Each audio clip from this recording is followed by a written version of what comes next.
Hey everybody, thanks for joining me today. I am the veterinary optimist, Jennifer Evans, and I am here today with Vanessa Huizar.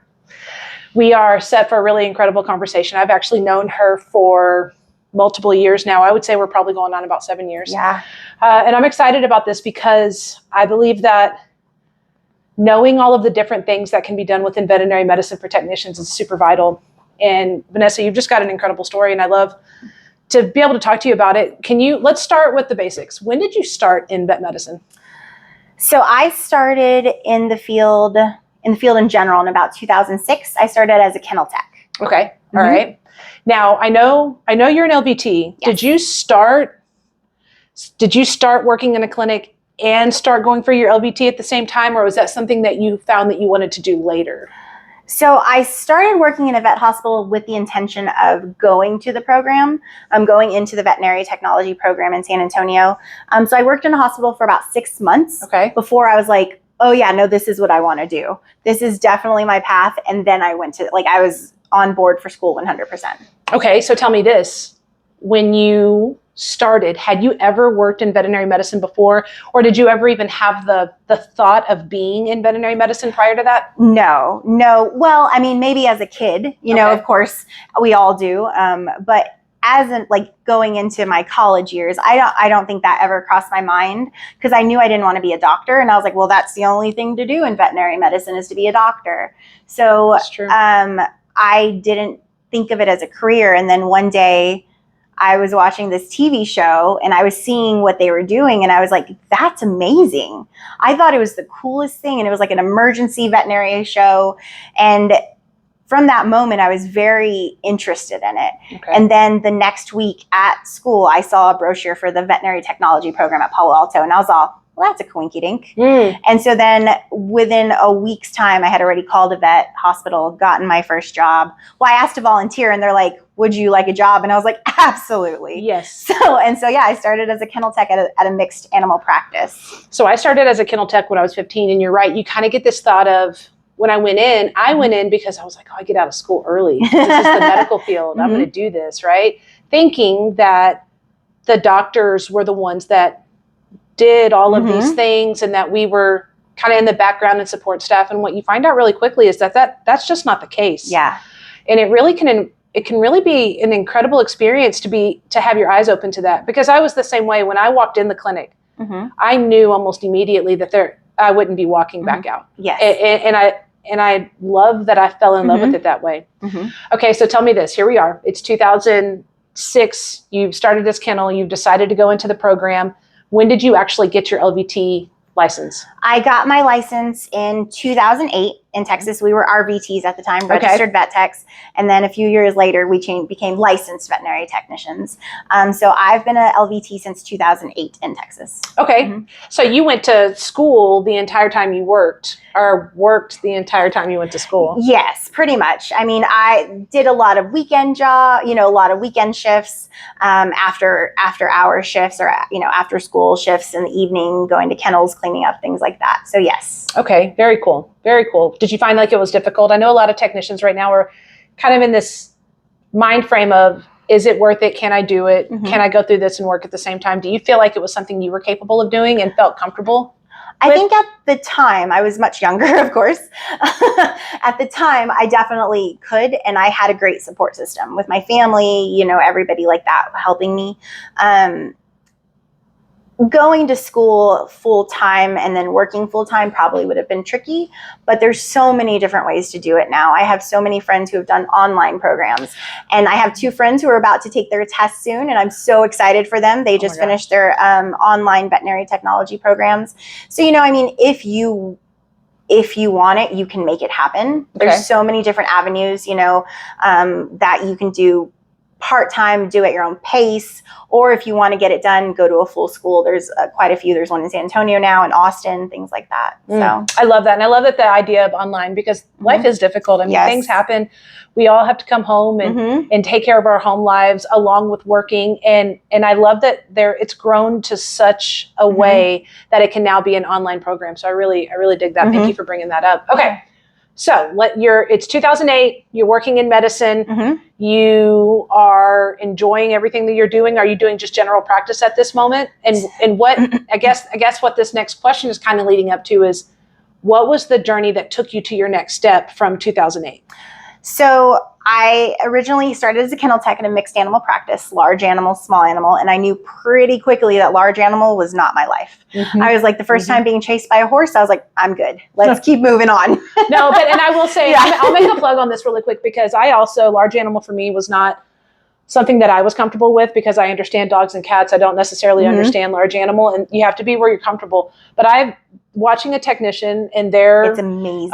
When they're in their world, it's incredible. Jenna, I hope that you listen to this episode, because this is me doing a shout out, hoping that I get you on here one day talking about your craft and your art with you being a technician on the large animal side. So, yes. Okay. So you realized that wasn't the thing for you. And so then I went to GP. Kind of everything I've done, I've worked in GP medicine. And then from there, I loved it. I loved what I was doing, but I got an opportunity to go work with the city shelter. So I worked with a shelter. So I have shelter medicine experience. That was a completely different beast onto its own, because you have to MacGyver so many things. And to all my shelter medicine people, shout out, because it is amazing. Yeah. And then from there, I moved on to specialty and emergency. And specialty and emergency, I feel, is where I definitely found my lane, where I was home, everything was fast paced, and it was great. Okay, so you're in specialty, and it seems to me, because we're getting on to this point of the story, you found a certain area that you loved. So tell me what you decided to do, because now you're a licensed vet tech, you're working in specialty. What's your next step right now at this point? So at this step, I started at the specialty hospital, and at that time, we were all cross-trained across the board. We were to different departments, everything. But I loved dentistry. Dentistry was my jam from the beginning. I knew that I could, for me, being able to I'm not good at sitting still. So dentistry, I'm the one doing the x-rays. I'm doing the cleaning, I'm charting, and I need my doctor to come in and evaluate and do surgery. But there's so much I can do hands-on. I feel like I was making such a difference, and I can see what I was doing, because dentistry is instant gratification. I can see how quickly I cleaned those teeth. It's funny you say that, because we do talk about instant gratification in vet medicine a lot. Like, we all want the toenails that need to be clipped. Yes. Like, we would almost like go to war over who gets to trim those nails. The good nail trim. Because that is an instant gratification. And I love that you found that lane, because when I was in clinic, I'm being honest here, dentistry was not my jam, right? Like, it wasn't my favorite. Yes. I did love cracking tartar. Yeah. And I did love helping with the incisors that were only packed in with the hair that was in there. But beyond that, you really do, to find a love for it, you really do have to find that is your passion. Yes. And there are quite a few technicians that really enjoy being at the dental table. And I just love that you found that lane and decided to follow it, because this is when you're working, what year is it when you're working at the specialty clinic? I started there in 2013. Okay. So you had been a technician at this point for, 5 years. 5 years. Yeah. And you get here, and now you've realized, now you're ready to take another step. You found this dentistry. So what did you do next? So basically what I did is I ran with it. I stayed in the dentistry department. I was like, okay, this is where I want to be. I know, and I started learning as much as I could. Started attending CEs. Every specialty in veterinary medicine has a conference. If you search for it, you can find a behavior conference. You can find a dentistry conference. You can find a surgery conference. So I found the dentistry one, and I was like, that's where I need to go. And so that was my first step, was making sure I went to that conference that following year. It was the first time I'd ever attended a big conference by myself. I went by myself to Atlanta. I was terrified, and So had you been at conferences before, as RVT, LVT? Only locally, like the Southwest ones that comes to San Antonio. So local, I knew people who were there. This is the first one I went by myself, didn't know a single person. So I'll tell you my story really quick. The very first conference I went because they were offering it to a certain amount of people in the clinic. They were going to pay for the people in the clinic to go. And I was like, oh, I'd love to learn. This is incredible. I'd never been to one before. I had not been a technician for long. I was a baby tech. I did not know anything. And I walk in thinking that I was looking at this correct class, right? Well, so I find out that I'm in one of the veterinary classes where they're talking about ECG readings and stuff like that. well, I'm so new that it was all gibberish to me. And I remember telling myself, I'm going to come back to this conference and I'm going to come sit in this class, and I guarantee you I'm going to know what they're saying a lot more than what I understand today, because I'm so interested in it and I'm so into it. And so you're right, those conferences can be super inspiring. And I love that you made that decision to go to that conference just to make sure that you were on the right path. Yes. Okay. And at that conference, I really started learning about the veterinary technician specialist. So becoming a VTS. And I was like, that sounds like the next step, because I mean, I'm not one who likes to sit down. I'm always want to learn or, do the next thing. And for me, that was becoming a specialist in the thing that I love and learning as much as I could. And so I became a VTS in dentistry in 2018. I got pinned and everything like that. That's incredible. Yeah. I love that, because that's when we started to run across each other, because now you've taken something that you really enjoy and you've taken your love for building up the technician profession, and you've mixed the two now because you like to go in and help teach and help give guidance on the proper way of doing techniques and things like that. In any clinic, I mean, I think we know we have high turnover. I think we know that keeping trained technicians is a little bit difficult. And so for you to be able to go in and help be that crossroads of I'm a little bit newer and I don't know the best way, and let you come in with this passion and this smile and like this just jovial personality of like, I'm going to help you learn these dentals better. I mean, there's something really cool about that. Of course, I come across people who are like, absolutely not. I hate dentistry. And I'm like, that's totally fine, but I'm going to make you like me and learn how to do it as much as I can, And I'm like, and then you can always call me with any dental questions. I love that. I love that. Okay.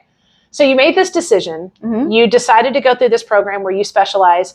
I assume there was a lot of different things that had to happen. I assume you had to have certain qualifications. Is that a correct statement? Yes. So before you can even contemplate specializing in anything, you have to work in the field for, I think, like 5 years. And I think that's across the board for most specialties. And as a technician, you have to have a certain amount of time in the clinic setting.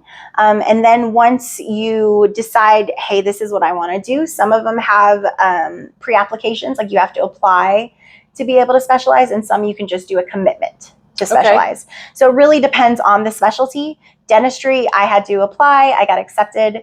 And so within those, it's a 2-year program. So in dentistry, all of them, again, are different. So dentistry is 2 years. I had to do case reports, case logs, radiographs, so many different things. And you did this while working full time? I did it while working full time. Okay. Yes. Was that difficult?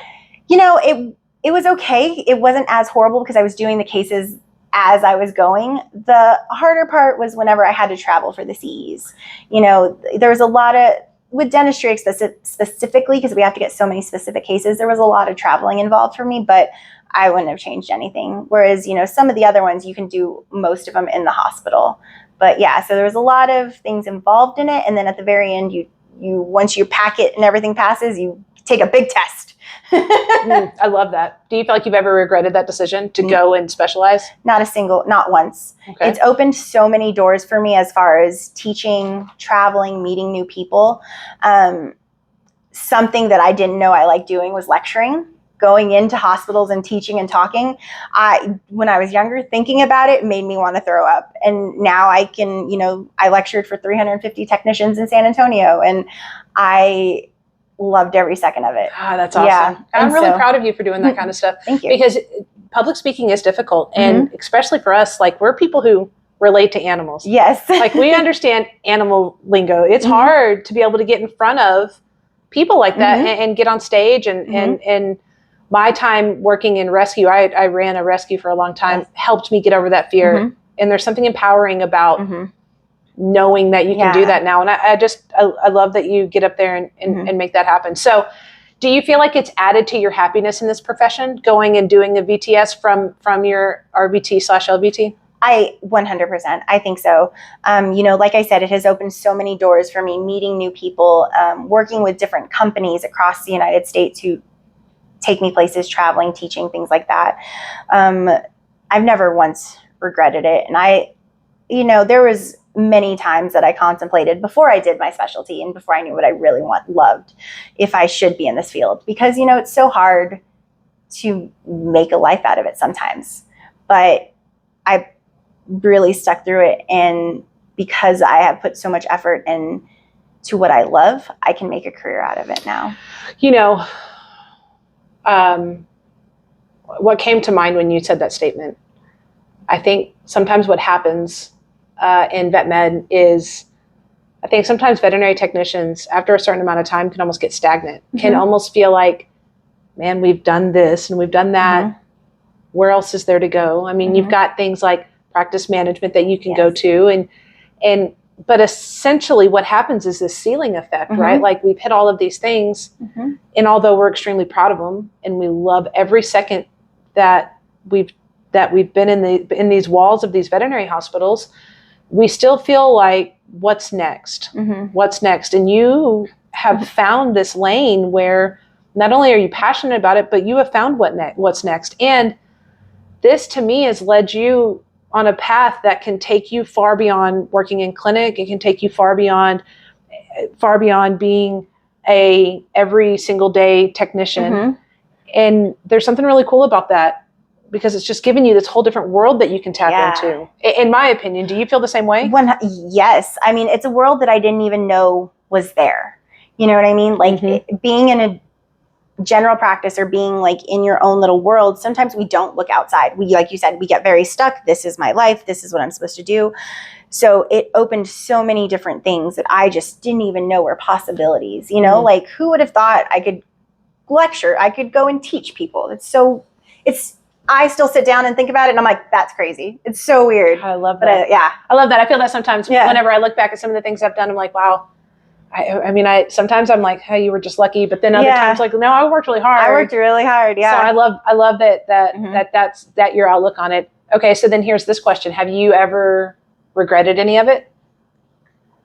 No, not once. No, because again, like I said, there was times when I was like, should I be in this field? Should I do it? I almost went to human nursing and then realized I don't like people that much. But what do we do every day? Deal with people. Yeah. So, but no, I think it has opened my eyes, and I'm much more compassionate, I feel, towards people in general and animals.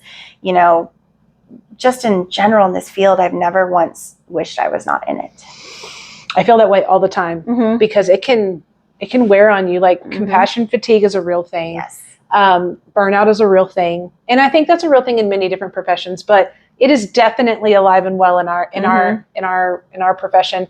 And for me, like, I very much so feel like, although those things are present, I am still so grateful for every moment that I've had, because it is far better than any alternative, in my opinion. Yes. I've learned so much, and there's been so many things that have been brought my way because of my love of vet med, that it really is, I don't regret a second of it either. And I love that you feel that way. Okay. Yeah. So don't get me wrong. There are some days that are more frustrating than others. Yeah.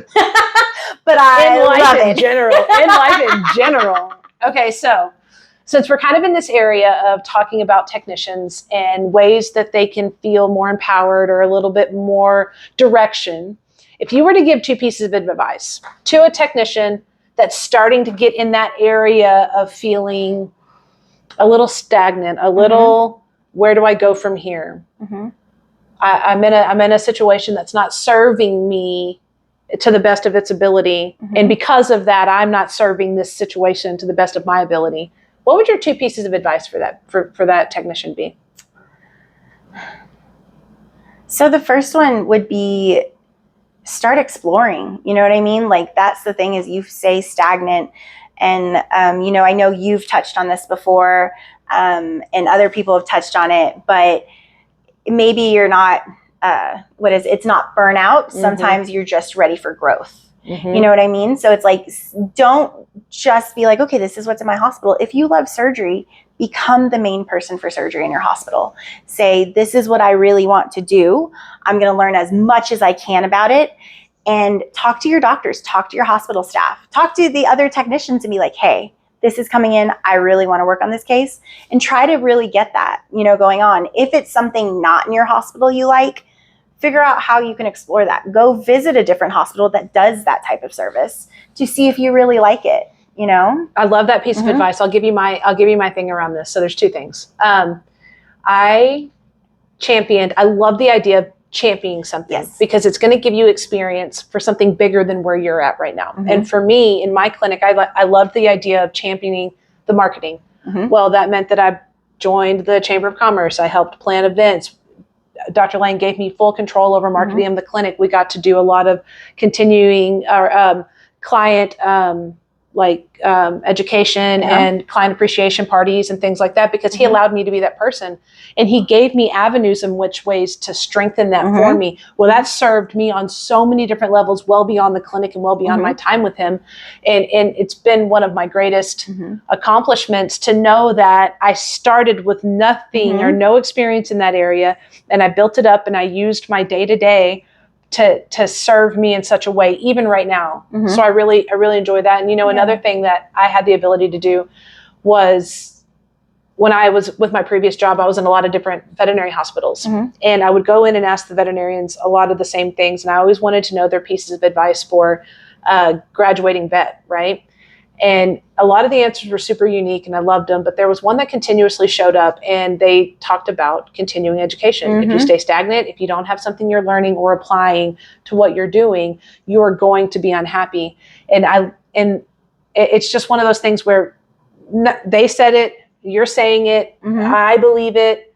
And you're right. I sometimes do wonder, and that I think this is more like Brene Brown or Simon Sinek in the back of my mind saying these things, but sometimes I do wonder if we put the words burnout around it, and it's easy to sit in that space when really what we're looking for is just growth and opportunity to do something a little bit more. Yeah. So, okay. Yeah. I love that. That's a great piece of advice. So find an avenue, explore it, figure out ways to apply it and learn more. Okay. So then your second piece of advice would be? Second piece of advice is, once you find what you love, use your voice. You have your voice,